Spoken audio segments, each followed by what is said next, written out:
Semoga yang subscribe berikan rezeki melimpah dari arah tak terduga. Dan yang like komen, dimudahkan jalannya menuju surga di hari akhir nanti.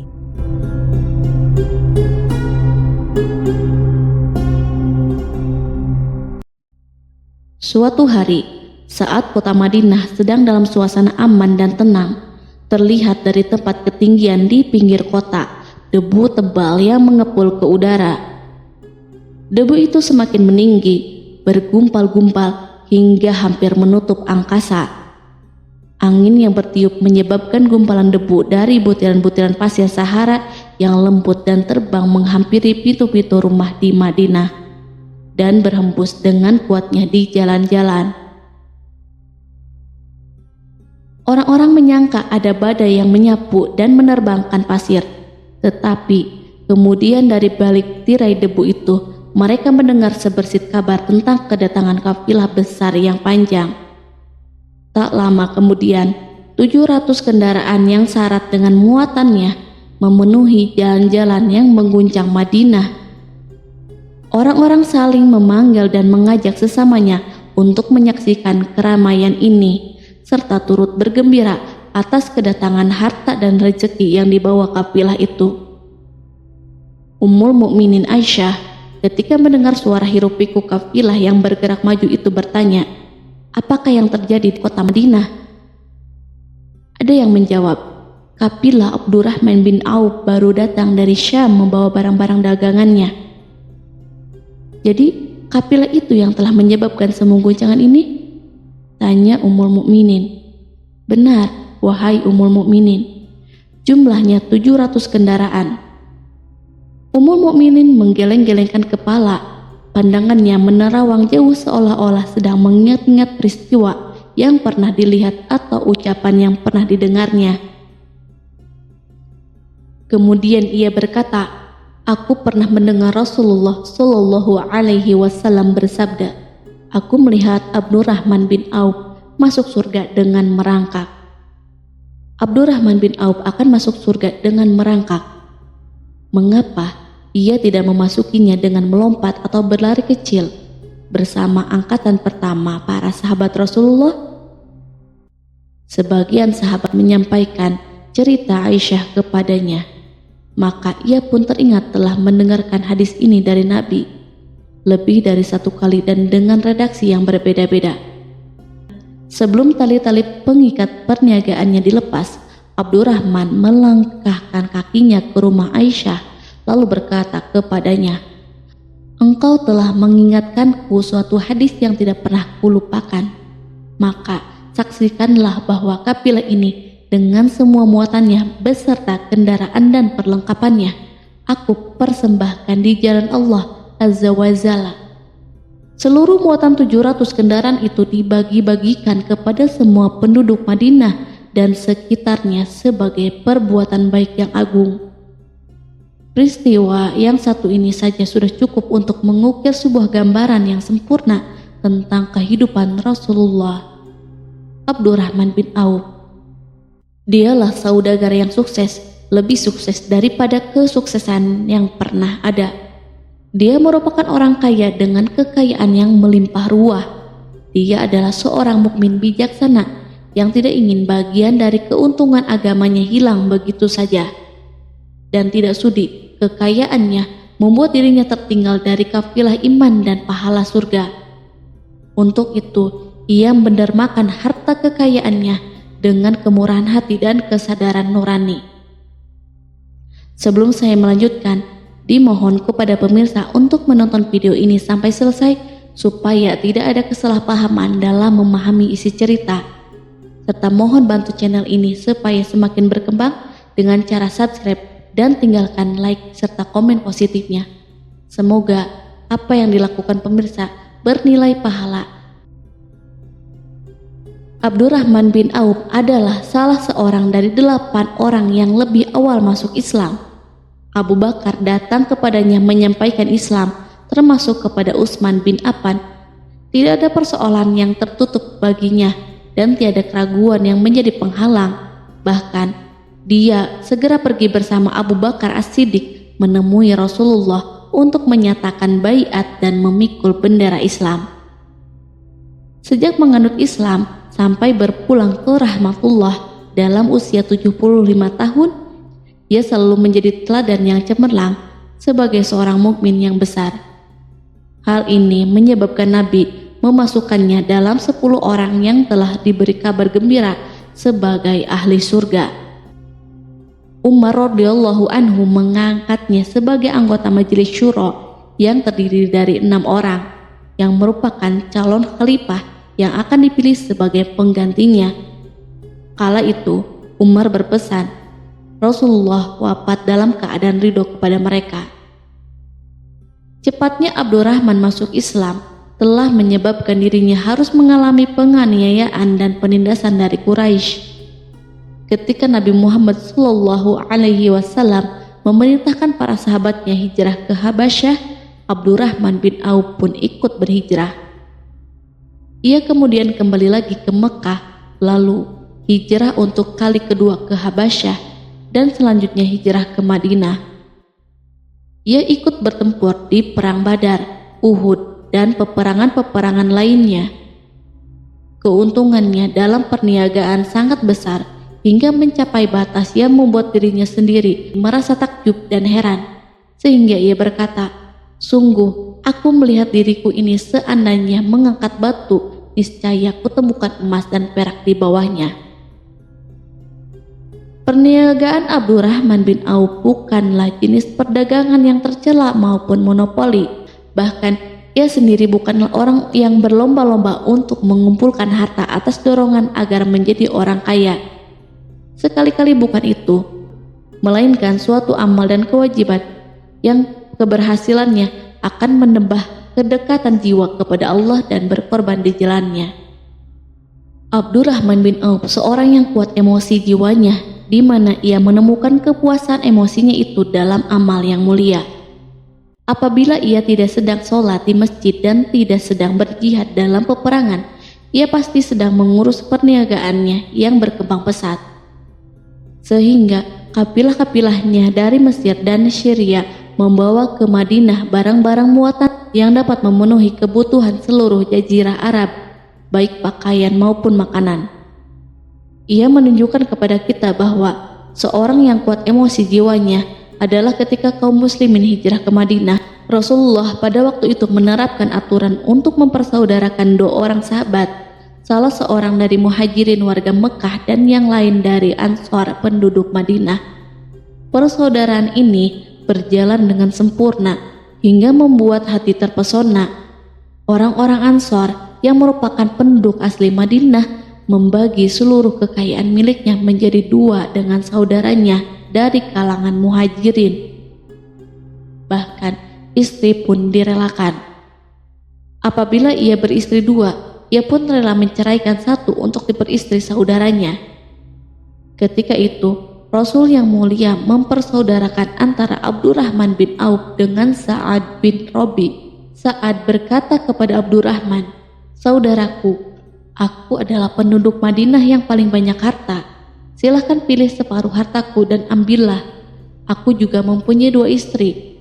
Perhatikanlah yang lebih menarik hatimu dan aku akan menceraikannya, sehingga engkau dapat memperistri dirinya." Abdurrahman bin Auf menjawab, "Semoga Allah memberkahi dirimu dalam istri dan hartamu. Tunjukkanlah letak pasar kepadaku." Abdurrahman pergi ke pasar. Ia berjual beli di sana dan mendapatkan keuntungan. Kehidupan Abdurrahman bin Auf di Madinah, baik semasa Rasulullah maupun sepeninggal beliau, selalu ditunaikan dengan sempurna untuk memenuhi hak agama ini dan beramal di dunia.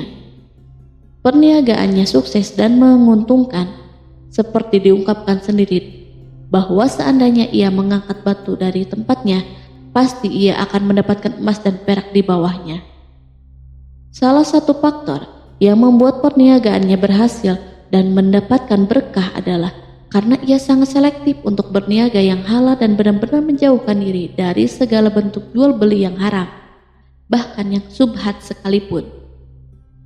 Selain itu, faktor yang menambah kejayaan dan keberkahannya adalah labanya yang bukan untuk Abdurrahman bin Auf sendiri, melainkan di dalamnya terdapat bagian Allah yang ia penuhi dengan baik. Ia menggunakan hartanya untuk memperkokoh hubungan kekeluargaan dan mengeratkan tali persaudaraan, serta menyediakan perlengkapan yang diperlukan tentara Islam. Bila total perniagaan dan kekayaan yang lainnya ditambah keuntungan yang diperolehnya dihitung, jumlah kekayaan Abdurrahman bin Auf itu dapat diperkirakan dengan memperhatikan jumlah yang dibelanjakan di jalan Allah. Suatu hari ia mendengar Rasulullah bersabda, "Wahai Ibnu Auf, engkau termasuk golongan orang kaya dan engkau akan masuk surga dengan merangkak. Karena itu, pinjamkanlah kekayaan itu kepada Allah agar Dia mempermudah langkahmu." Sejak ia mendengar nasihat Rasulullah ini dan menyediakan bagi Allah pinjaman yang baik, Allah justru semakin melipat gandakan kekayaannya hingga berlimpah ruah. Suatu hari ia menjual tanah seharga 40.000 dinar. Kemudian uang itu dibagi-bagikan untuk semua keluarganya dari Bani Juhroh, untuk para istri Nabi, dan untuk kaum muslim yang miskin. Pada kesempatan lain, ia menyerahkan 500 ekor kuda untuk perlengkapan tentara Islam. Pada hari yang lain, ia menyerahkan 1.500 kendaraan unta. Menjelang wafat, ia mewasiatkan 50.000 dinar untuk diinfakkan di jalan Allah. Ia juga berwasiat bagi setiap orang yang ikut perang Badar dan masih hidup, masing-masing mendapat 400 dinar. Hingga Utsman bin Affan juga mengambil bagian dari wasiat itu, meskipun termasuk orang kaya. Ia berkata, harta Abdurrahman bin Auf halal lagi bersih, dan memakan harta itu membawa keselamatan dan keberkahan. Ibnu Auf adalah seorang yang mengendalikan hartanya, bukan dikendalikan oleh hartanya. Sebagai buktinya, ia tidak mau celaka dengan mengumpulkan dan tidak menyimpannya. Bahkan ia mengumpulkannya dengan tetap merendahkan hati dan dari jalan yang halal. Kemudian, harta itu tidak ia nikmati untuk kepentingannya sendiri, melainkan untuk dinikmati bersama keluarga, kerabat, rekan-rekan, dan masyarakat seluruhnya. Karena begitu luas pemberian serta bantuannya, ada yang mengatakan seluruh penduduk Madinah berserikat dengan Abdurrahman bin Auf pada hartanya. Sepertiga dipinjamkannya kepada mereka, sepertiga lagi dipergunakannya untuk membayar utang-utang mereka, dan sepertiga sisanya dibagi-bagikan kepada mereka. Harta kekayaan ini tidak akan pernah membuat kelegaan dan kesenangan pada dirinya selama ia belum menemukan jalan untuk membela agama dan membantu rekan-rekannya. Adapun untuk selain itu, ia selalu merasa khawatir terhadap kekayaannya. Suatu hari dihidangkan kepadanya makanan untuk berbuka, karena waktu itu sedang berpuasa. Ketika pandangannya tertuju pada hidangan tersebut, selera makannya pun bangkit. Namun ia justru menangis sambil berkata, "Mus'ab bin Umair telah gugur sebagai syahid, dan ia jauh lebih baik daripada aku. Ia hanya mendapatkan kapan sehelai kain yang jika ditutupkan ke kepalanya maka kelihatan kakinya, dan jika ditutupkan ke kedua kakinya terbukalah kepalanya. Demikianlah pula Hamzah yang jauh lebih baik daripada aku. Ia pun gugur syahid, dan saat akan dikuburkan hanya mendapatkan sehelai selendang. Dunia telah dihamparkan kepada kami seluas-luasnya, dan hasil sebanyak-banyaknya telah diberikan kepada kami. Sungguh, kami khawatir bila pahala kebaikan kami telah disegerakan balasannya di dunia." Pada peristiwa lain, sebagian sahabat berkumpul bersamanya menghadapi jamuan makan di rumahnya. Tak lama setelah makanan diletakkan di hadapan mereka, Abdurrahman menangis, sehingga rekan-rekannya bertanya, "Apa yang membuatmu menangis?" Ia pun menjawab, "Rasulullah telah wafat, dan semasa hidupnya beliau beserta keluarganya tidak pernah merasakan kenyang makan roti gandum. Apa harapan kita apabila dipanjangkan usia, tetapi tidak menambah kebaikan bagi kita. Demikianlah kekayaannya yang melimpah itu sedikit pun tidak membangkitkan kesombongan dan takabur dalam dirinya. Bahkan orang-orang mengatakan tentang dirinya, seandainya seorang asing yang belum pernah mengenalnya kebetulan melihatnya sedang duduk bersama budak-budaknya, niscaya ia tidak akan bisa membedakan di antara mereka. Tetapi bila seorang asing itu mengenal satu saja sisi jihad Ibnu Auf dan ujian yang dihadapinya, ia pasti langsung mengetahui siapa dia. Misalnya, ia mengetahui bahwa di badannya terdapat 20 bekas luka di perang Uhud dan bahwa salah satu dari bekas luka itu meninggalkan cacat pincang yang tidak sembuh-sembuh pada salah satu kakinya. Contoh lain, beberapa gigi serinya rontok di perang Uhud yang menyebabkan kecedalan yang jelas pada ucapannya. Saat orang asing itu tahu salah satu sisi ini, ia pasti menyadari bahwa laki-laki yang berperawakan tinggi dengan wajah berseri, kulit halus, pincang dan cedal sebagai tanda jasa dari perang Uhud. Itulah orang yang bernama Abdurrahman bin Auf. Semoga Allah ridho kepadanya dan ia pun ridho kepada Allah. Kita sudah terbiasa memperhatikan tabiat manusia bahwa harta kekayaan itu biasanya menyebabkan seseorang selalu gandrung untuk memiliki pengaruh guna melindungi kekayaan mereka dan melipat gandakan pengaruh itu. Selain untuk memuaskan nafsu demi kebanggaan dan kepuasan pribadi. Semua ini merupakan sifat yang bisa dibangkitkan oleh kekayaan. Tetapi bila kita melihat Abdurrahman bin Auf dengan kekayaan yang melimpah, kita akan menemukan manusia ajaib yang sanggup menguasai watak dasar manusia dalam bidang ini dan melangkahinya ke puncak ketinggian yang istimewa. Peristiwa itu terjadi ketika Umar bin Khattab hendak berpisah dengan rohnya yang suci dan memilih 6 orang di antara para sahabat Rasulullah agar mereka memilih salah seorang di antara mereka untuk menjadi khalifah yang baru. Pada waktu itu, semua jari menunjuk ke Ibnu Auf. Bahkan sebagian sahabat telah menegaskan bahwa dialah orang yang lebih berhak menjadi khalifah di antara 6 orang itu. Namun ia menjawab, "Demi Allah, seandainya diambilkan pisau lalu ditaruh ke atas leherku, kemudian kalian menusukkannya sampai tembus, itu lebih aku sukai daripada menerima jabatan tersebut."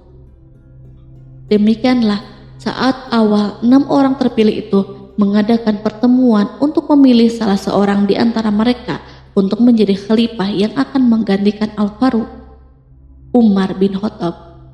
Abdurrahman bin Auf telah menyatakan kepada rekan-rekannya bahwa ia telah melepaskan haknya yang dilimpahkan Umar kepadanya sebagai salah seorang dari 6 calon yang akan dipilih menjadi khalifah. Dengan demikian, kewajiban mereka untuk melakukan pemilihan itu terbatas di antara mereka berlima saja. Sikap juhudnya terhadap pangkat jabatan ini dengan cepat telah menempatkan dirinya sebagai hakim di antara 5 orang tokoh terkemuka itu. Mereka menerima dengan senang hati agar Abdurrahman bin Auf menetapkan pilihan khalifah itu terhadap salah seorang di antara mereka berlima. Ali mengatakan, "Aku pernah mendengar Rasulullah menyipatimu bahwa engkau adalah orang yang dipercaya oleh penduduk langit dan dipercaya pula oleh penduduk bumi." Ibnu Auf akhirnya memilih Utsman bin Affan untuk jabatan khalifah dan yang lainnya pun menyetujui pilihannya. Itulah hakikat seorang laki-laki yang kaya raya dalam Islam. Apakah Anda telah memperhatikan bagaimana Islam telah mengangkat dirinya jauh di atas kekayaan dengan segala godaan dan penyesatannya itu, dan bagaimana ia menempa kepribadiannya dengan sebaik-baiknya? Pada tahun 32 Hijriah, tubuhnya berpisah dengan rohnya. Ummul Mukminin Aisyah ingin memberinya kemuliaan khusus yang tidak diberikan kepada orang lain, dengan memberikan usulan kepadanya ketika ia masih terbaring di ranjang menuju kematian agar bersedia dikuburkan di pekarangan rumahnya. berdekatan dengan Rasulullah, Abu Bakar, dan Umar. Namun, ia memang seorang muslim yang telah dididik Islam dengan sebaik-baiknya, sehingga merasa malu bila dirinya diangkat dan disandingkan dalam kedudukan tersebut. Selain itu, ia telah membuat janji dan ikrar yang kuat dengan Utsman bin Maz'un, yakni jika salah seorang di antara mereka meninggal sesudah yang lain, hendaklah ia dikuburkan di dekat sahabatnya itu. Saat rohnya bersiap-siap memulai perjalanan yang baru, air matanya meleleh, sedangkan lidahnya bergerak-gerak mengucapkan kata-kata, "Aku khawatir dipisahkan dari sahabat-sahabatku karena kekayaanku yang melimpah ruah." Namun, ketenangan dari Allah segera menyelimutinya. Lalu senyuman tipis menghiasi wajahnya disebabkan suka memberi cahaya dan kebahagiaan yang menenteramkan jiwa. Ia memasang telinganya untuk menangkap sesuatu, seolah-olah ada suara yang lembut, merdu yang datang mendekat. Ia sedang mengenang kebenaran sabda Rasulullah yang pernah beliau ucapkan, "Abdurrahman bin Auf di dalam surga." Ia barangkali juga sedang mendengarkan janji Allah dalam kitabnya. Orang yang menginfakkan hartanya di jalan Allah, kemudian tidak mengiringi apa yang dia infakkan itu dengan menyebut-nyebutnya dan menyakiti perasaan penerima, mereka memperoleh pahala di sisi Rob mereka. Tak ada rasa takut pada mereka dan mereka tidak bersedih hati. Quran Surat Al-Baqarah ayat 262.